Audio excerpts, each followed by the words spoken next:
Hello guys, നമ്മുടെ കഴിഞ്ഞ കുറച്ച് വീഡിയോസിലുള്ള കമന്റ് ബോക്സിൽ ആരെയാണ് അടുത്തത് വരക്കേണ്ടതെന്ന് ചോദിച്ചപ്പോ കുറെ പേര് ഷഹബാസിന്റെ പേരായിരുന്നു കമന്റിൽ ഇട്ടിട്ടുണ്ടായിരുന്നത്. എന്നാ പിന്നെ ഷഹബാസിന്റെ ഓർമ്മക്കായിരിക്കട്ടെ ഇന്നത്തെ ഡ്രോയിങ് എന്ന് ഞാനും കരുതി. ഒരുപക്ഷെ പലരും മറന്നു തുടങ്ങിയിട്ടുള്ള ഒരു മുഖമായിരിക്കുമല്ലേ ഇത്. ചെറിയ വഴക്കിൽ നിന്ന് തുടങ്ങി മരണത്തിൽ അവസാനിച്ച ആ പ്രശ്നങ്ങളും അതിൽ നിന്നും ലോകത്തിൽ നിന്നും മാഞ്ഞുപോയ ഷഹബാസിന്റെ മുഖവും അത്ര പെട്ടെന്നൊന്നും നമ്മൾ മറക്കാൻ പാടില്ല. കൂട്ടുകാർക്കിടയിൽ ഉണ്ടാകുന്ന വഴക്ക്, അതിൽ നിന്ന് തോന്നുന്ന പ്രതികാരവും വൈരാഗ്യം കൊണ്ട് കൂടെ നിൽക്കുന്നവനെ എന്തോ വീര്യശൂന്യ കാര്യം ചെയ്തതുപോലെ പിന്നീട് വോയിസിൽ അതൊക്കെ പറയാം.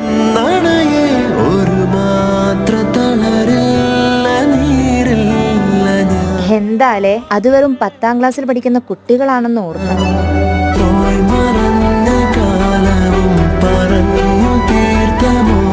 സുഹൃത്തുക്കൾക്കിടയിൽ ദേഷ്യവും ഉണ്ടാകും, വാശിയുണ്ടാകും, അടിയും തമാശകളും ഉണ്ടാകും. പക്ഷെ അതിന്റെ ഒടുവിൽ നഷ്ടത്തിന്റെ കണക്ക് നികത്താനായിട്ട് ഒന്നും ഉണ്ടാവരുത്. അത്രേ പറയാനുള്ളൂ എനിക്ക്.